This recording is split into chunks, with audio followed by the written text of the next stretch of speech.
이것은 내 성경입니다. 나는 성경이 말씀하는 모든 것을 믿습니다. 나는 하나님의 자녀이며 성경 속에 있는 모든 약속들도 내 것이고 성경이 할 수 있다고 한 모든 일들을 나는 할 수 있습니다. 나는 지금 영원 불변한 하나님의 말씀을 받습니다. 내 생각은 깨어있고 내 마음은 열려 있습니다. 지금 받으려 하는 하나님의 말씀으로 인해 분명히 나는 변할 것이고 성장할 것입니다. 할렐루야. 아멘. 세우거나 무너뜨리거나 아홉 번째 마지막 제목으로 절망의 터 위에 품는 희망. 절망의 터 위에 품는 희망이라고 하는 제목의 말씀을 가지고 오늘 말씀을 나누고자 합니다. 요새 코리안 시리즈가 진행되고 있습니다. 2차전까지 마쳤는데 전문가들의 예측과는 다르게 두산이 2대0으로 이기고 있습니다.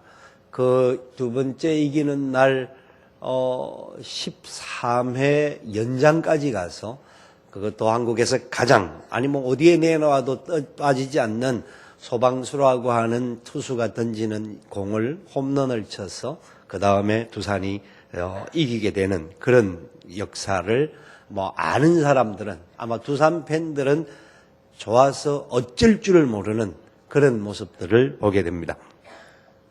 그런데 아마 패배를 한 삼성은 아마 상당히 많은 충격과 타격 속에서 3차전을 준비하고 있을 줄로 압니다. 오늘 저녁에 하나요? 낮에 하나요? 2시에 한다고 합니다. 오후 예배 나와야 되는데. 그러니까 혹시 그것 때문에 아마 굉장히 지금 민감해 있고 굉장히 아마 준비하는 부분에 있어서 여러 가지 부분들이 되어 있을 줄로 압니다. 패배는 굉장히 어려운 일이죠.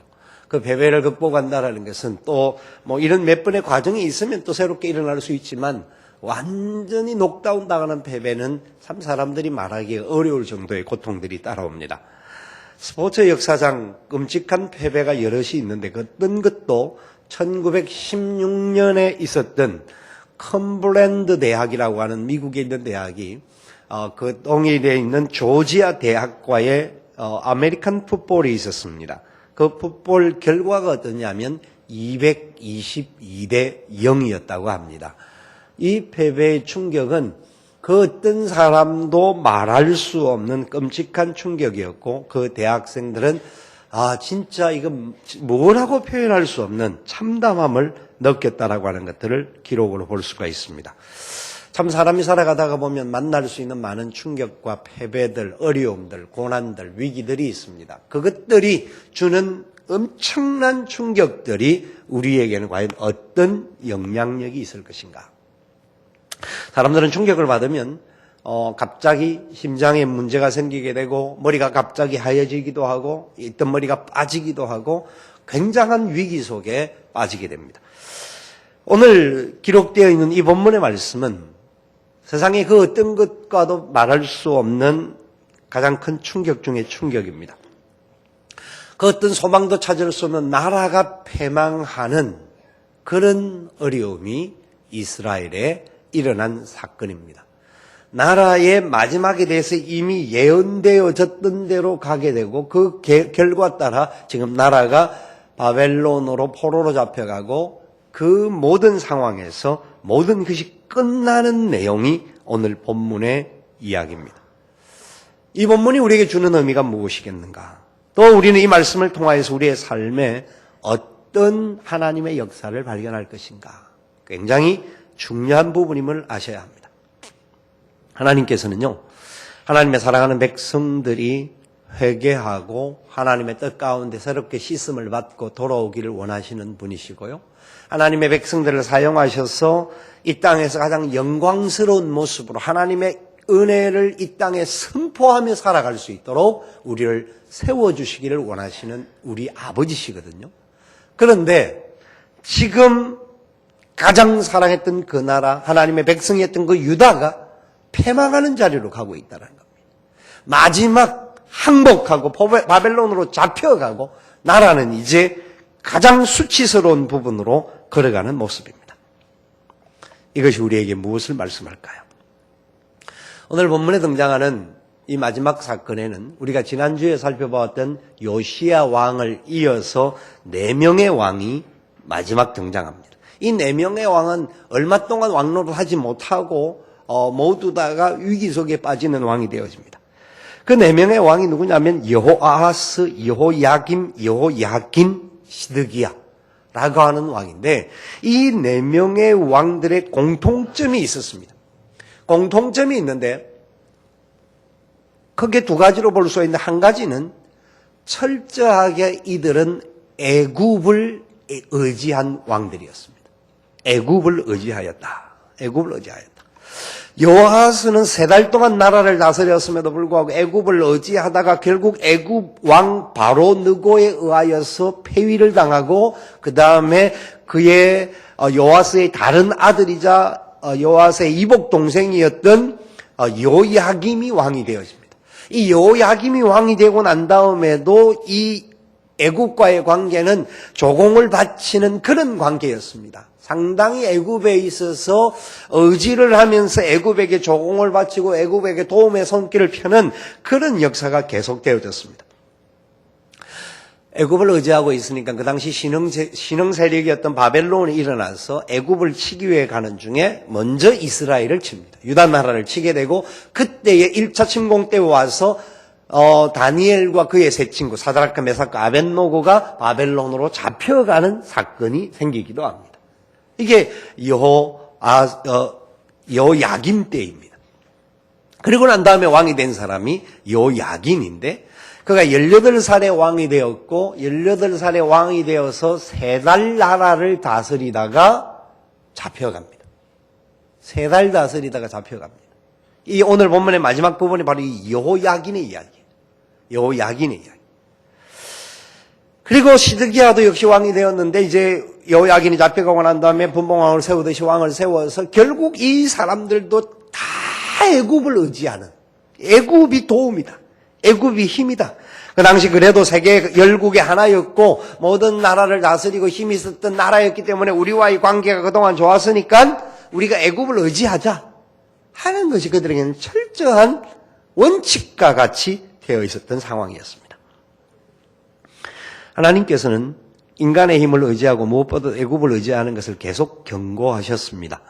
경고하시고 그들이 애굽을 의지할 때 결국 그들의 마지막은 어떻게 될 것임을 성경은 이미 예언하셨습니다.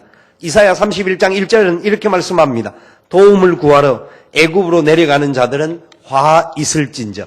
그들은 말을 의지하며 병거의 많음과 마병의 힘이 강함을 의지하고 이스라엘의 거룩하신 이를 앙모하지 아니하며 여호와를 구하지 아니하나니.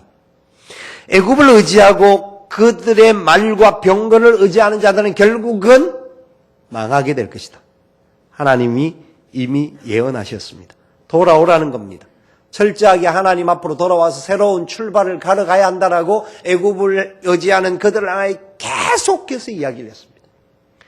시편 146편에 보면 방백들을 의지하지 말며 도울 힘이 없는 인생도 의지하지 말라. 그의 호흡이 끊어지면 흙으로 돌아가서 당일에 그 도모가 소멸하리로다. 야곱의 하나님을 자기의 도움으로 삼으며 여호와 자기 하나님에게 자기의 소망을 두는 자는 복이 있도다. 약속하고 있습니다. 하나님은 분명히 사람, 방백, 어떤 다른 나라를 의지하지 말고 내가 바로 너희들의 의지가 되고 피난처가 되고 도움이 되고 산성이 될 것이다라고 약속을 해 주셨습니다. 그런데 이 유다 나라는 끝까지 사람을 의지하는 것이었습니다. 여러분, 저와 여러분은 누구를 의지하고 살아가 계십니까? 우리가 살아가는 시간 속에 만나는 많은 문제들을 당할 때, 위기를 당할 때, 어려움을 만날 때 우리는 누구를 찾습니까? 누구에게 손을 내밀고 있습니까? 혹시 주위에 빼기 좋은 사람은 없는가? 힘 있는 사람은 없는가? 혹시 돈이 많은 사람은 없는가? 우리가 사람을 찾을 때가 얼마나 많은지 모릅니다. 이스라엘 왕들만 애굽을 의지한 것이 아니라 우리의 삶이 이 땅에 하나님의 백성으로 하나님의 왕으로 살아갈 수 있도록 세워주셨건만 우리는 철저하게 세상을 의지하는 부분이 얼마나 많은지 모릅니다. 아까 불렀던 찬송가 86장에 이렇게 가사가 이야기를 합니다. 내가 늘 의지하는 예수, 나의 상처 입은 심령을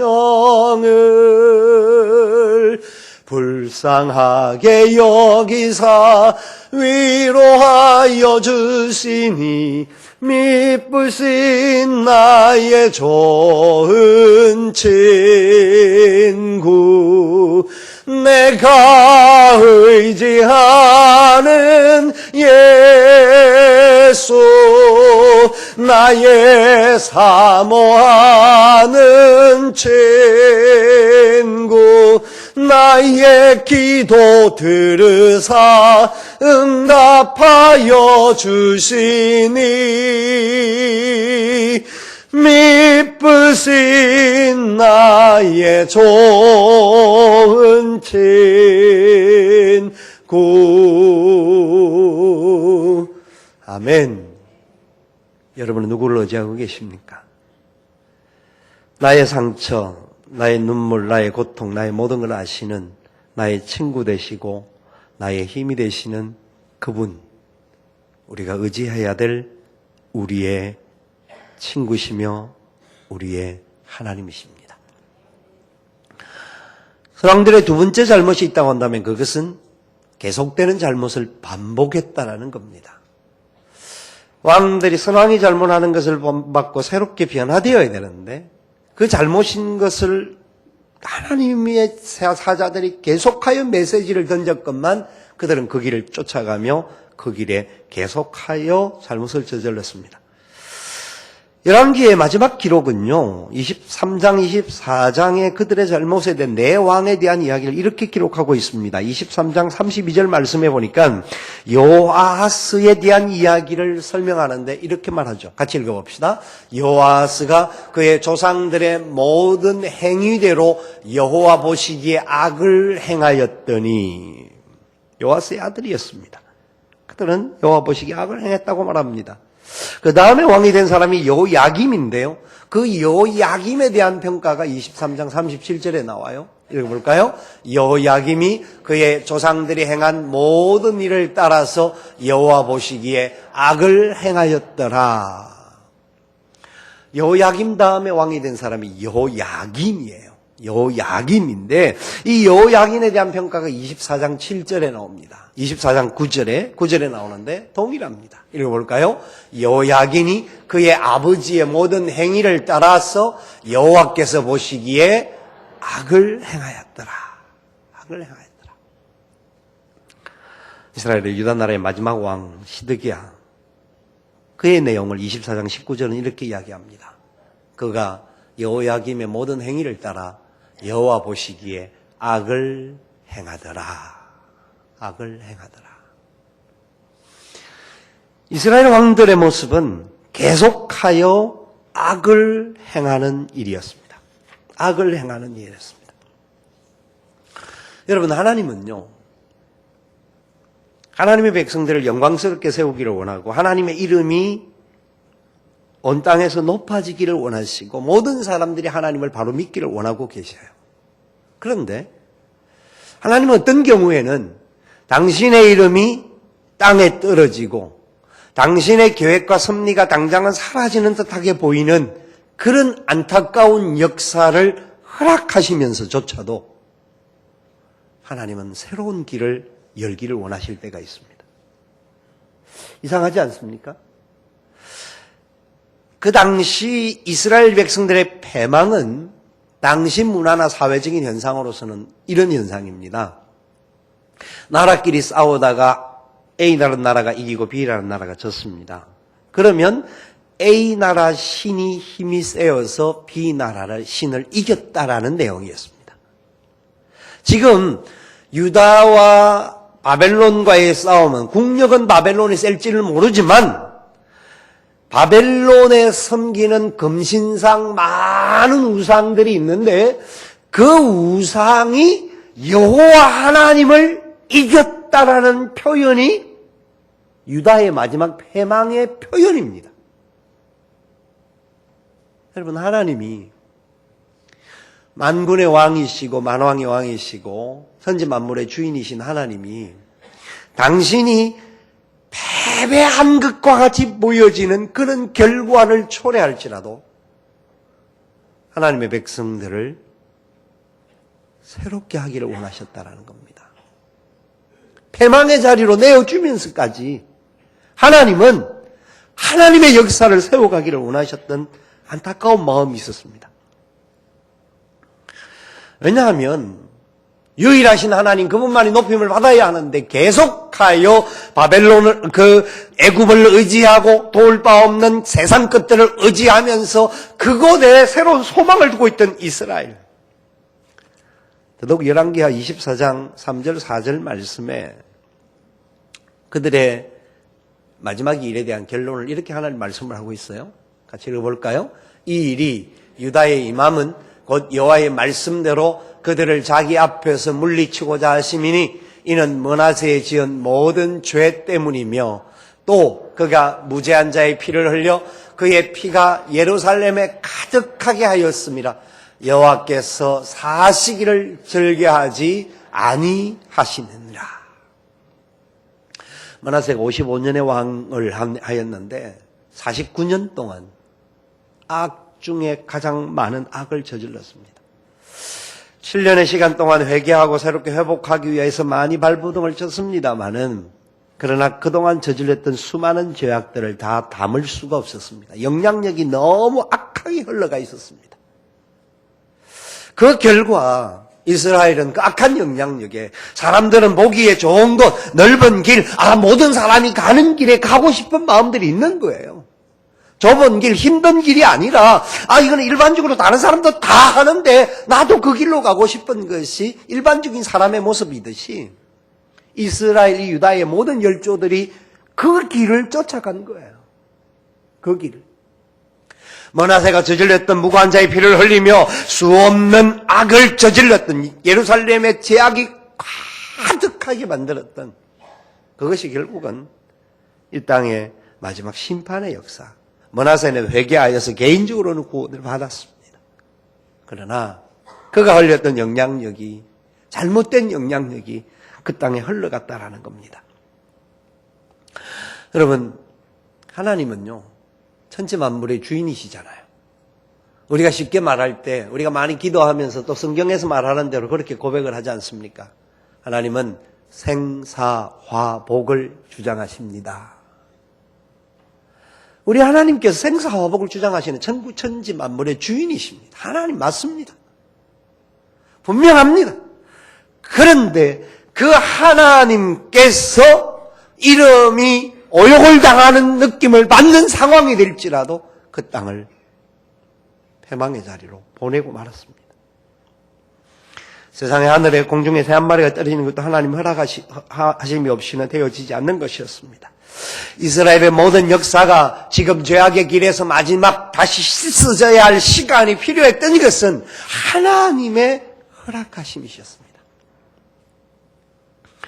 사무엘상 2장 6절 7절 말씀에 여호와는 죽이기도 하시고 살리기도 하시며 서울에 내리기도 하시고 거기에서 올리기도 하시는도다. 같이 읽읍시다. 여호와는 가난하게도 하시고 보하게도 하시며 낮추기도 하시고 높이시기도 하시는도다.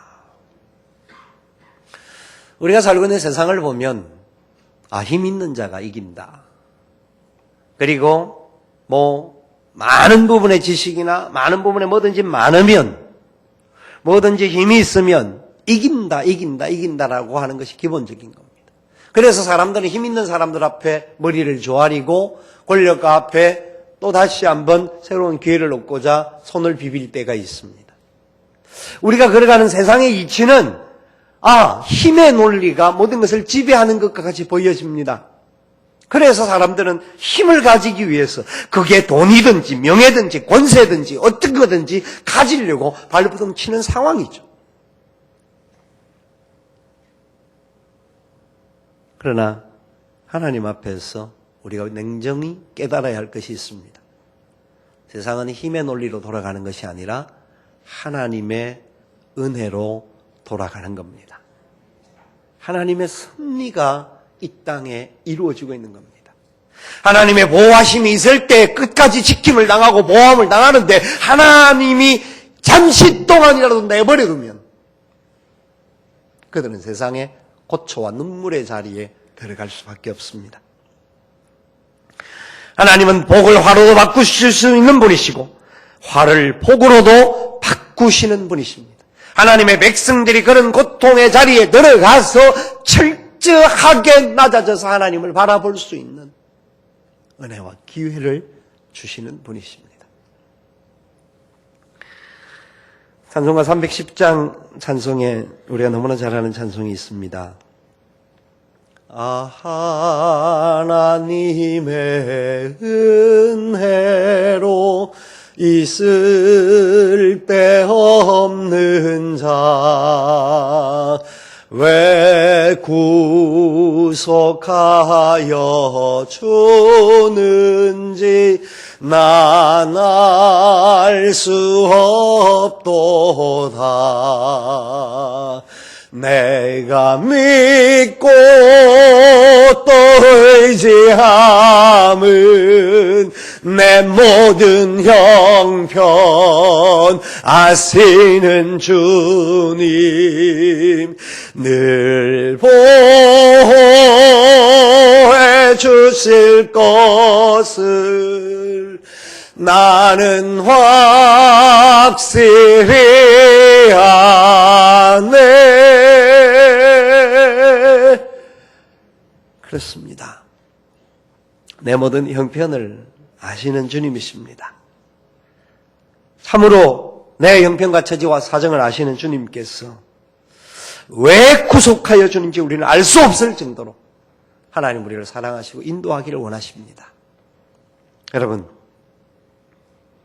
우리는 지금 어떤 길에 서 있습니까?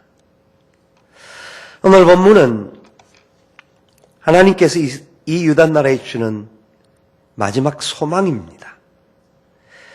지금 여호야긴이 사로잡혀간 지 37년이 되는 해입니다.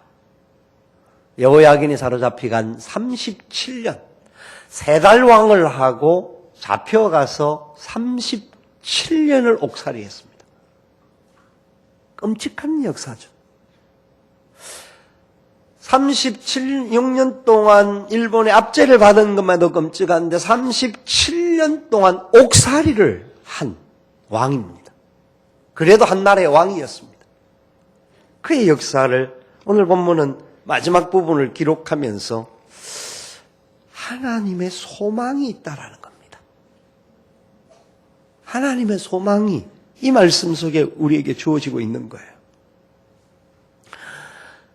그가 37년이 되는 해에 새로운 바벨론 왕이 이제 즉위를 하게 됩니다. 에월 모로닥이라고 하는 왕이 즉위를 하게 되는데 그 원년 12월 그달 27일에 그가 이 여호야긴을 옥에서 나오게 하고 그에게 지위를 그 잡혀왔던 다른 모든 나라 또 다른 자기 주에 있는 그 분봉왕들보다 가장 높은 자리에 올려주었다는 겁니다. 이유가 뭔지는 모르겠어요. 왜 그런지는 이야기하고 있지 않아요. 다른 역사에도 이런 이야기들은 별로 기록되어 있지 않아요. 그런데도 불구하고 이 여호야긴이 37년 만에 회복이 되어져서 가장 높은 자리에 올라간 거예요. 이 높은 자리는 과거에 비하면 높은 자리는 아닐 수 있습니다. 과거에 자기 나라에서 왕으로 있던 그때보다 지금 잡혀가서 37년 동안 옥살이를 하고 더 높아져서 왕과 함께 앉아있는 그 높은 자리에 올라간 것이 과거보다 뭐 더 높아졌다고도 할 수 있겠지만 그걸 생각해보면 나는 가만히 있어도 그 정도는 앉아있을 수 있을 텐데라고 생각할 수 있는 그런 자리이기도 합니다. 그런데 여호야긴은 그 자리에서 철저한 하나님의 은혜가 뭔지를 알았다라는 겁니다. 하나님의 회복해 주심에 대한 놀라운 소망이 그 안에 일어났다라는 것을 성경은 이야기하고 있는 겁니다. 예를 들어서 이런 겁니다. 어떤 분이 사업을 하다가 너무너무 사업이 잘 되었습니다. 사업이 잘 되어서 자꾸 확장을 해 나가는 중에 갑자기 어려움이 생겨서 부도가 나서 쫄딱 망하는 현상이 있습니다. 그런데 신앙인들 중에서 교회를 그냥 다녔던 분들이 그런 위기와 어려움을 만날 때에 다시 하나님을 만나는 것을 봅니다. 하나님의 살아계심을 발견하고 깨닫게 되고 하나님이 나와 함께 하신다는 것을 비로소 느낍니다. 그분들이 바닥에서 조금씩 일어나갑니다.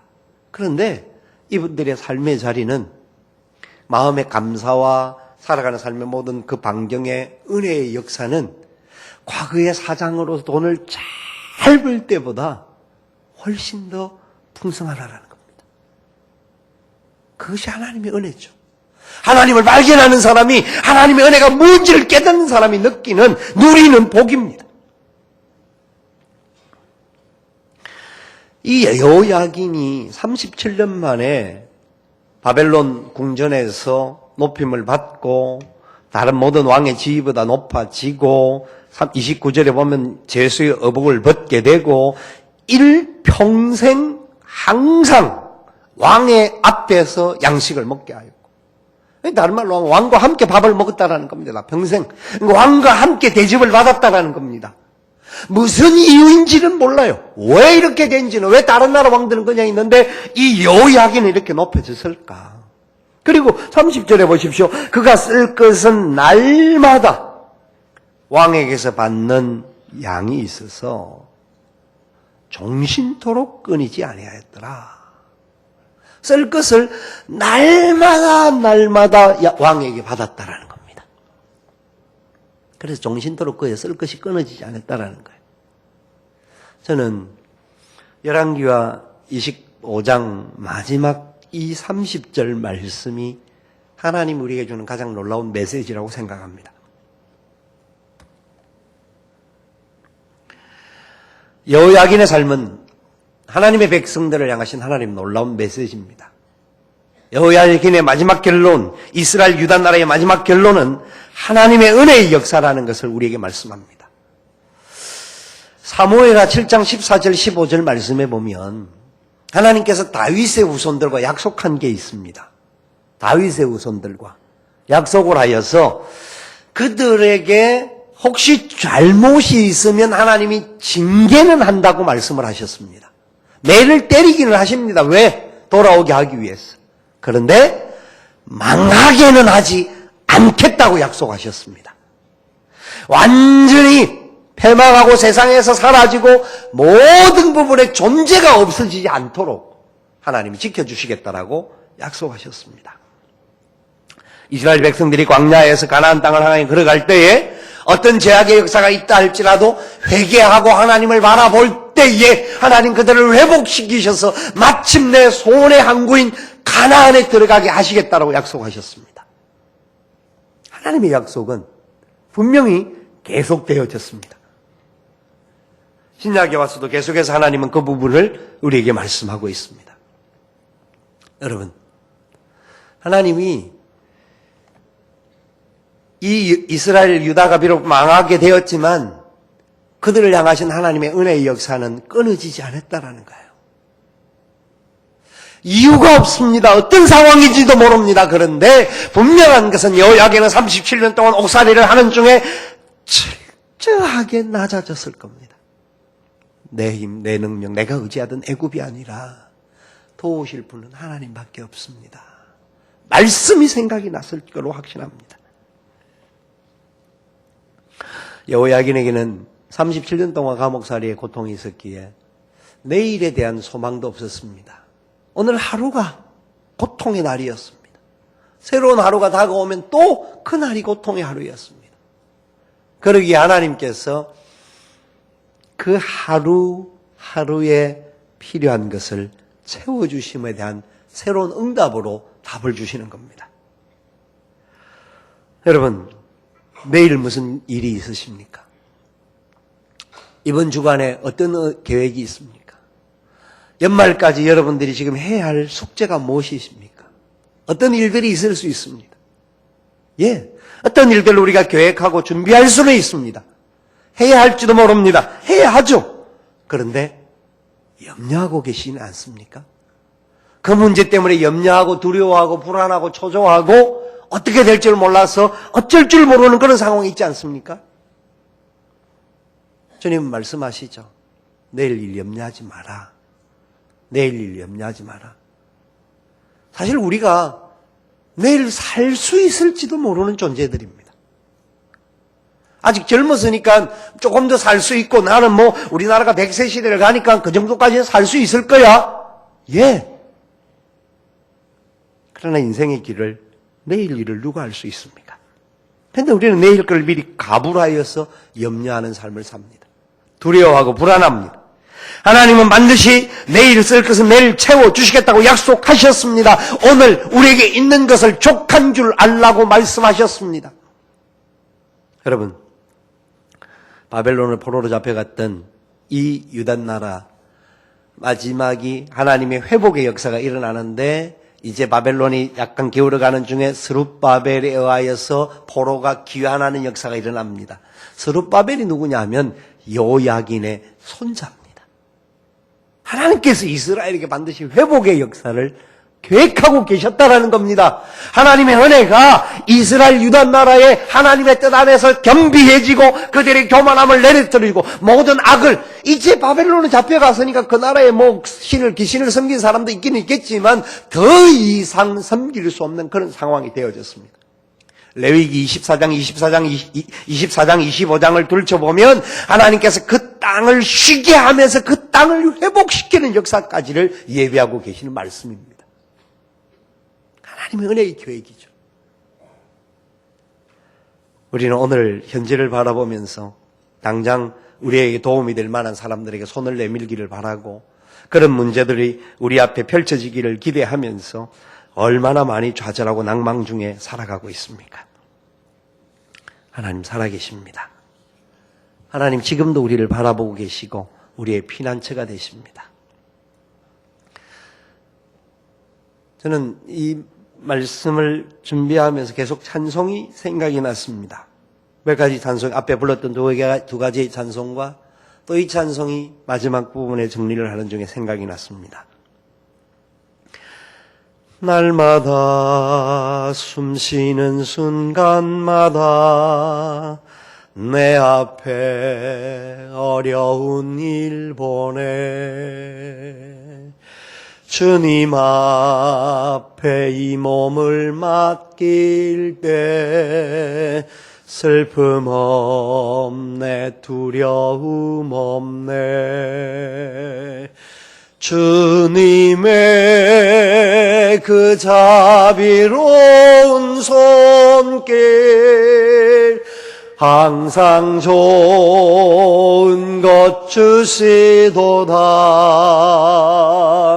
사랑스레 아픔과 기쁨을 수고와 평화와 안식을 3절을 같이 불러볼까요? 인생의 어려운 순간마다 주의 약속 생각해 보니 내 맘속에 믿음 잃지 않고 말씀 속에 위로를 얻네 주님의 도우심 바라보며 모든 어려움 이기도다 흘러가는 순간순간마다 주님 약속 새겨봅니다.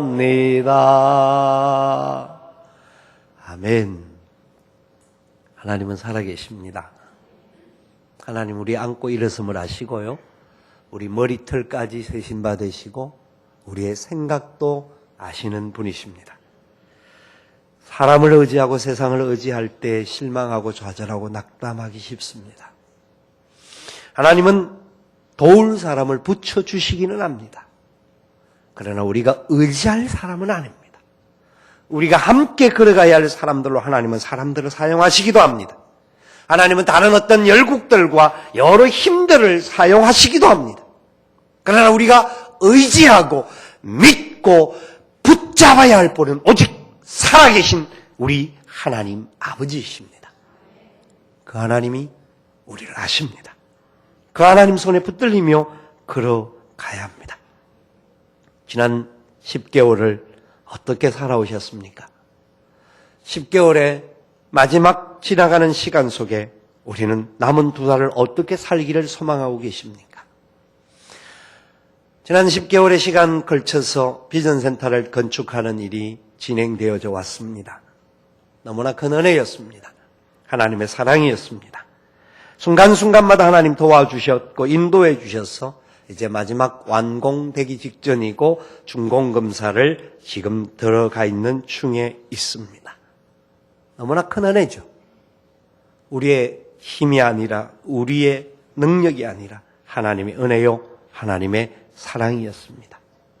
그 일에 우리는 감사하며 기도해야 합니다. 하나님 앞에 앞으로 우리 다음 세대를 어떻게 세울지를 각오하면서 기도해야 합니다. 참으로 지금 이 열왕들의 이야기를 보면 계속되는 선조들의 잘못들이 흘러갔던 안타까운 역사입니다. 지금 이 시대의 자녀들을 바라보면서 안타깝게 좌절하고 낭망하는 우리 어른들의 가슴 속에 그것으로 멈춰서는 안 됩니다. 우리의 잘못이 저들에게 흘러가고 있음을 회개해야 하고 우리가 저들에게 더 좋은 하나님의 역사를 보여주고 하나님의 은혜를 흘러가도록 하기 위하여서 하나님 앞에 바로 살아가는 모습을 보여줘야 합니다. 그러기 위해서 우리는 함께 기도해야 합니다. 함께 하나님의 뜻을 이루어가는 그런 모습들이 되어져야 합니다. 새롭게 임직을 받는 분들이 얼마나 하나님의 뜻을 더 바로 알고 하나님의 영광을 위해서 믿음으로 살기를 소망하는지 각오하는 마음으로 더 결단하며 기도해야 합니다. VIP들을 위해서 한 영혼의 천하보다 귀함을 아시는 하나님의 뜻을 우리가 어떻게 실천하기를 소망하면서 내일부터 진행되어지는 특별 새벽 기도회를 통하여서 우리 모두가 하나님의 뜻을 발견하고 하나님의 영광을 선포할 수 있는 우리 자녀들에게 이 아름다운 역사가 흘러가는 일에 우리를 사용하셨나로 하고 감사하며 전할 수 있는 그런 우리가 되어질 수 있기를 원합니다. 열왕기서가 이제 마칩니다. 세우거나 무너뜨리거나. 마지막 시리즈에 여러분은 어떤 것을 느끼셨습니까? 하나님은 우리를 향하여 말씀합니다. 세우기를 원하십니다. 하나님의 영광을 세우기를 원하고 하나님의 나라를 세우기를 원하고 하나님의 뜻이 이 땅에 온전히 세워지기를 원하고 다음 세대를 세우기를 원하고 우리가 가는 곳마다 죽어가는 영혼들이 주 앞으로 돌아오는 세워지는 역사가 있어지기를 원하고 계십니다. 우리는 무너뜨리는 일에 쓰임받는 자들이 되지 않아야 되겠습니다. 또 무너뜨리고 망하는 일에 우리가 쓰임받는 자들이 되어서는 되지 않겠습니다. 아무쪼록 저와 여러분의 삶에 하나님의 크신 은혜 가운데 승리하시고 주님 오시는 그날까지 세우는 일에 쓰임받는 우리 모두가 될 수 있기를 살아계신 예수님의 이름으로 축원을 드립니다. 다 같이 일어나셔서 함께 찬양하며 결단하는 시간을 갖도록 하겠습니다.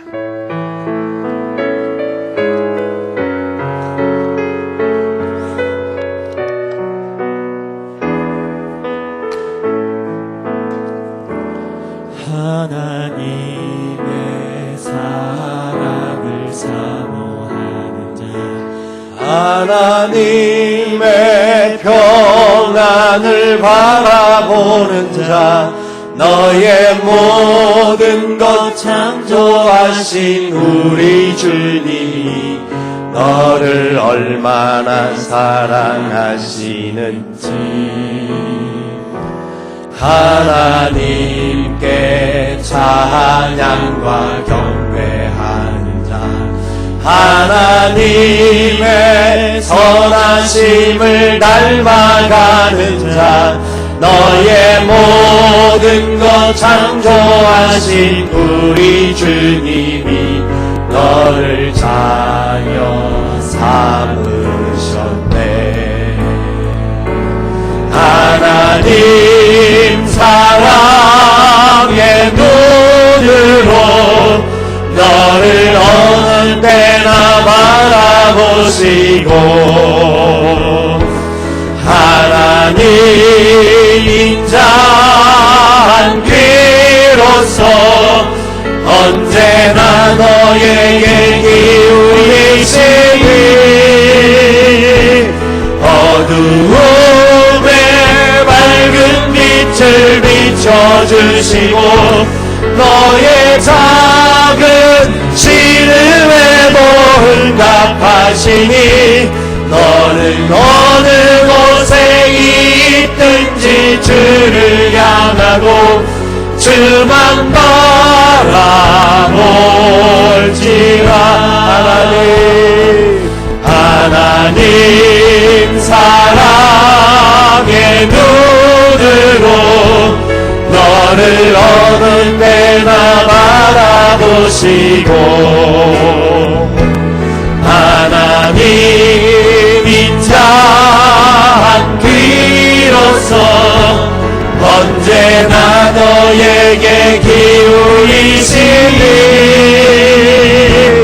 어두움에 밝은 빛을 비춰주시고 너의 작은 신음에도 응답하시니 너는 어느 곳에 있든지 주를 향하고 주만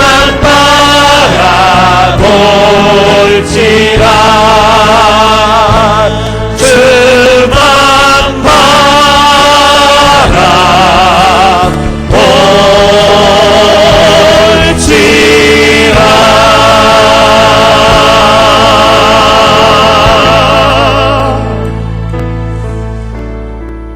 그렇습니다.